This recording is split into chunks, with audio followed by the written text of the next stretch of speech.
Hello everyone, स्वागत है आप सभी का आज की इस कक्षा में। और हम लोग पढ़ रहे हैं कक्षा 10वीं के इतिहास का पहला चैप्टर यूरोप में राष्ट्रवाद का उदय।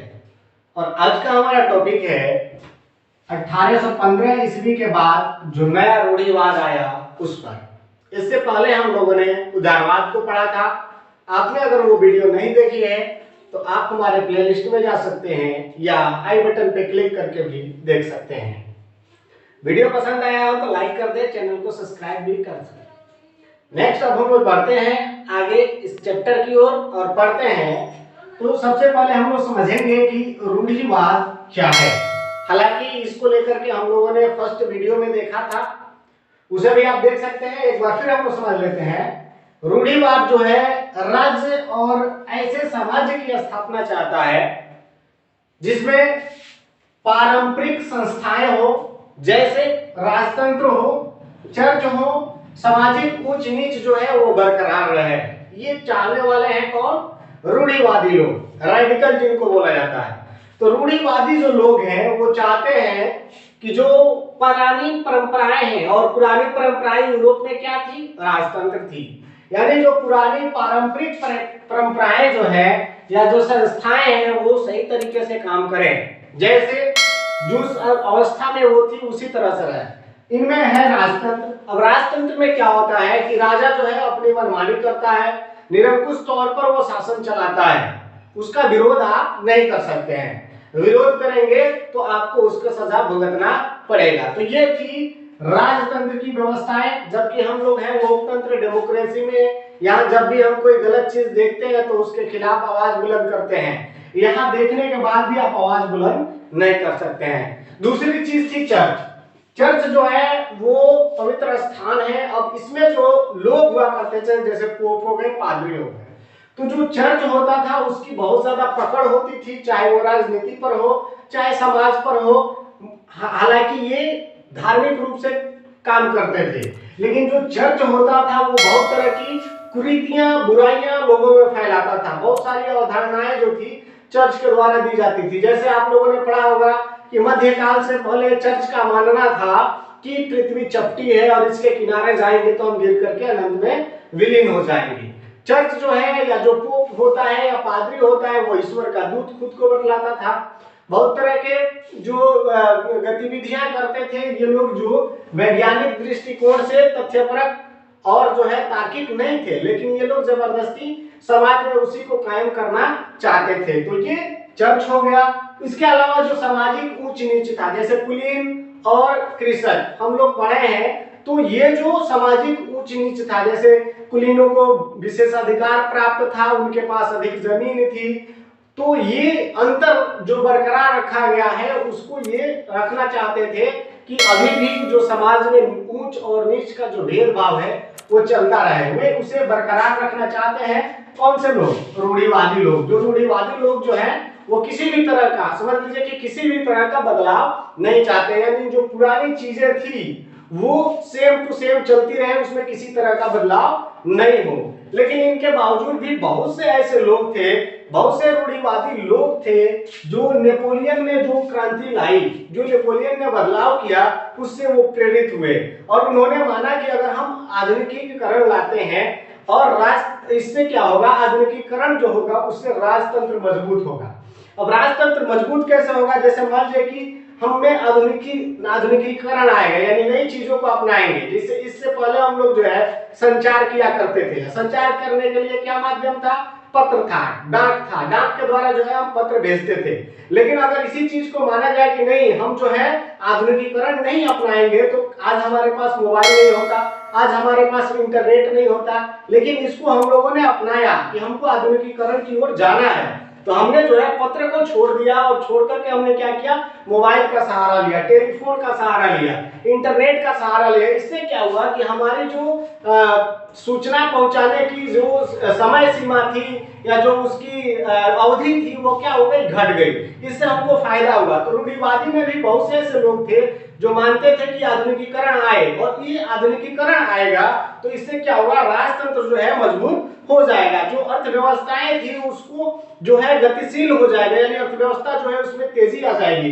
जैसे अर्थव्यवस्था को भी आप ले सकते हैं, जैसे इंटरनेट हो गया, अब इंटरनेट से जो है हमारी अर्थव्यवस्था जो है आज लॉकडाउन में भी चल रही है, यानी जो है आदान प्रदान जो है हमारा हो रहा है। तो इस तरीके से जो लोग थे, जो समझदार लोग थे रूढ़िवादी में भी, उन लोगों ने कहा कि जो नेपोलियन ने बदलाव किए हैं या जो आधुनिकीकरण आया है वो जो है सही है, इससे जो सामंती व्यवस्था का खत्म हुआ है या भूमि जो दास हुआ करते थे उनका जो खात्मा हुआ है, ये जो है बहुत हद तक सही है। इससे क्या होगा कि राजतंत्र जो होगा वो मजबूत होगा। कौन से लोग मानते थे, रूढ़िवादी में से भी जो समझदार थे। बाकी जो रूढ़िवादी लोग थे वो नहीं चाहते थे कि भी किसी तरह का बदलाव हो, यानी वो आधुनिकता को जो है स्वीकार करने के लिए तैयार नहीं थे। तो ऐसी स्थिति में इन लोगों ने क्या किया कि किन लोगों ने, तो जिन लोगों ने नेपोलियन को हराया, यही रूढ़िवाद को लाना चाहते थे। तो इनमें प्रमुख रूप से थे कौन कौन से देश, इनमें प्रमुख रूप से थे ब्रिटेन, प्रसा, ये जो है रूस के अंतर्गत है अभी, तो ऑस्ट्रिया प्रसा आप लोग पढ़े होंगे, जर्मनी के अंतर्गत है, तो प्रसा हो गया, ऑस्ट्रिया हो गया और रूस हो गया। ये चार देश थे और ये चारों देश ने मिलकर के ही, आपको मालूम होगा कि जब फ्रांस की ताकत बढ़ रही थी नेपोलियन के शासन काल के समय, और नेपोलियन जो था वो जिस तरीके की शासन व्यवस्था स्थापित कर रहा था उससे जो है प्रजातंत्र या गणतंत्र या राष्ट्रवाद की भावना लोगों में आ रही थी। तो ये देश जो थे डरे हुए थे, डरे हुए इसलिए थे कि अगर ऐसे ही फ्रांस की ताकत बढ़ती गई, ये नेपोलियन ने जो शासन व्यवस्था लागू किया है उसी तरह के शासन व्यवस्थाएं चलती रही तो हमारे जगह पर भी हमारे यहाँ राजतंत्र को लोग खत्म कर देंगे और वहां जो है गणतंत्र प्रजातंत्र ला देंगे। तो इससे ये लोग चिंतित थे और इसी को लेकर के इन चारों ने मिलकर के क्या किया, फ्रांस के साथ यानी नेपोलियन के साथ युद्ध किया और युद्ध करके नेपोलियन को वाटरलू के युद्ध में पराजित कर दिया।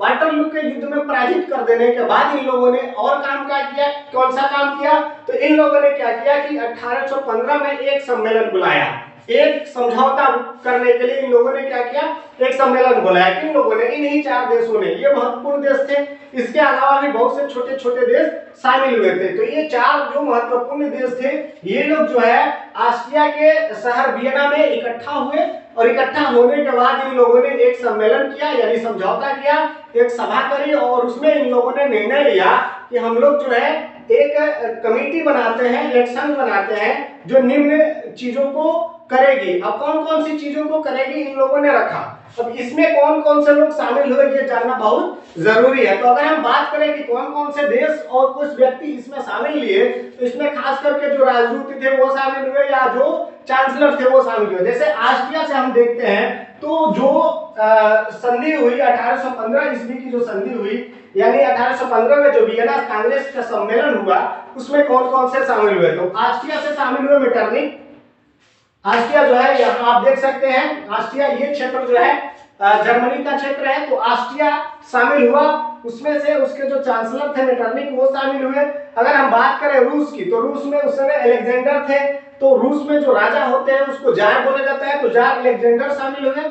इसके अलावा इंग्लैंड से कैसलर शामिल हुए और फ्रांस से टेलर शामिल हुए। तो ये चार जो है महत्वपूर्ण रहे और इन्हीं लोगों ने जो है महत्वपूर्ण भूमिका निभाई वियना कांग्रेस में। वियना कांग्रेस की स्थापना हुई तो क्या हुआ, तो वियना कांग्रेस की स्थापना होने के बाद इन लोगों ने क्या किया कि बहुत सारे चेंजिंग जो हुए थे उसको फिर से स्थापित करने की कोशिश करी। इसके लिए इन्होंने क्या किया कि नेपोलियन ने जिन जिन क्षेत्रों में युद्ध किए थे और युद्ध करके उसने बदलाव किया था, यानी राजतंत्र को हटाया था, उसको फिर से इन लोगों ने राजतंत्र लाने का भरपूर प्रयास किया। अब जैसे इसके लिए इन लोगों ने क्या किया कि जितने क्षेत्र, जैसे नेपोलियन ने जिन क्षेत्रों को जीता था उनको फिर से खत्म कर दिया, यानी नेपोलियन का यानी फ्रांस का जिन क्षेत्रों का अधिकार था उस क्षेत्रों से फ्रांस के अधिकार को इन लोगों ने क्या किया, मिलकर के 1815 की जो सम्मेलन हुआ वियना सम्मेलन, उसके बाद जो है उसको खत्म कर दिया। फ्रांस में जो बुर्बो वंश है जिसको हटा दिया गया था, जो आप लोग पढ़े होंगे, लुई 16वां को जो लोगों ने फांसी की सजा दे दी थी, तो लुई 16वां जो था इसी वंश का था, बुर्बो वंश का था। बुर्बो वंश का खात्मा हुआ था फ्रांसीसी क्रांति के बाद, तो उस वंश को फिर से क्या किया गया, गद्दी सौंप दी गई, यानी फिर से उस वंश की पुनर्स्थापना कर दी गई फ्रांस में। अब इसके अलावा जो है क्या किया गया, तो फ्रांस की सीमाओं पर कई राज्य, बड़े बड़े राज्य जो है स्थापित कर दिए गए। क्यों कर दिए गए, क्योंकि फ्रांस जो है इन देशों को जब पार ही नहीं करेगा तो फिर अपनी सीमा विस्तार कैसे करेगा। अब देखिए इसके लिए इन लोगों ने क्या किया, आप एक समझने के लिए ये फ्रांस का नक्शा देख सकते हैं, इधर स्पेन है, इधर जो है जर्मनी है, ऑस्ट्रिया प्रसा है, और यहाँ देखिए इन लोगों ने क्या किया, बहुत सारे चेंजिंग करी। जैसे फ्रांस के उत्तरी और पश्चिमी क्षेत्र पर इन लोगों ने नीदरलैंड लगा डाला, यानी नीदरलैंड राज्य स्थापित कर दिया, ताकि फ्रांस जो है इधर से अपनी सीमा विस्तार न कर सके। उसी तरह अगर हम लोग चलते हैं पश्चिम की तरफ, पूरब की तरफ, तो इन लोगों ने जो है स्विट्जरलैंड स्थापित कर दिया। इसके नीचे अगर हम लोग चलते हैं तो पिडमाउंट जो था उसमें इन लोगों ने जो है जिनेवा को मिला दिया। तो इस तरीके से करके इन लोगों ने चारों ओर से घेरने की कोशिश करी फ्रांस को, कि फ्रांस की बाउंड्री जो थी उसको घेर दिया इसलिए ताकि जो है फ्रांस इन क्षेत्रों से बाहर ना निकले। जब बाहर ही नहीं निकलेगा तो बाकी देशों में वो अपना प्रभुत्व क्या जमाएगा। तो इस तरीके से इन लोगों ने क्या किया कि फ्रांस की जो सीमा थी उस पर बड़े बड़े राज्य स्थापित कर दिए। और इससे होगा ये कि जब बड़े बड़े राज्य स्थापित हो गए तो फिर इन लोगों को उस क्षेत्रों से जब बाहर निकलेंगे नहीं तो फिर अधिकार करेंगे ही क्या, यानी बदलाव करेंगे ही क्या। अब इसके अलावा जिन देशों ने नेपोलियन युद्ध के समय नेपोलियन का विरोध किया था उनकी मदद करने की बात कही गई इस सम्मेलन में। कई सम्मेलन, वियना सम्मेलन, जिन देशों ने नेपोलियन की मदद की उनको इन्होंने क्या किया, दंड दिया। जिन देशों ने नेपोलियन का विरोध किया उनकी मदद की। तो इस तरीके से वियना सम्मेलन में ये भी एक काम किया गया। अब इससे हुआ ये कि 1815 में जो स्थापित हुई रूढ़िवादी शासन व्यवस्थाएं स्थापित हुई 1815 के बाद, तो वो निरंकुश थी। निरंकुश का मतलब हुआ कि वो किसी तरीके का, किसी भी तरह का अपने ऊपर जो है अंकुश नहीं चाहती है, यानी वो फ्री मन से जो चाहे मनमर्जी तौर पे शासन करना चाहती है। और ऐसी स्थिति में ऐसे लोग जो होते हैं, जो विरोध होता है उसको दबाने की पूरी कोशिश करते हैं, यानी वो गलत काम भी करे तो कोई उसके खिलाफ न बोले। और इसके लिए इन्होंने क्या किया, इसके लिए इन्होंने किया ये कि प्रेस पर सेंसरशिप लागू कर दिया।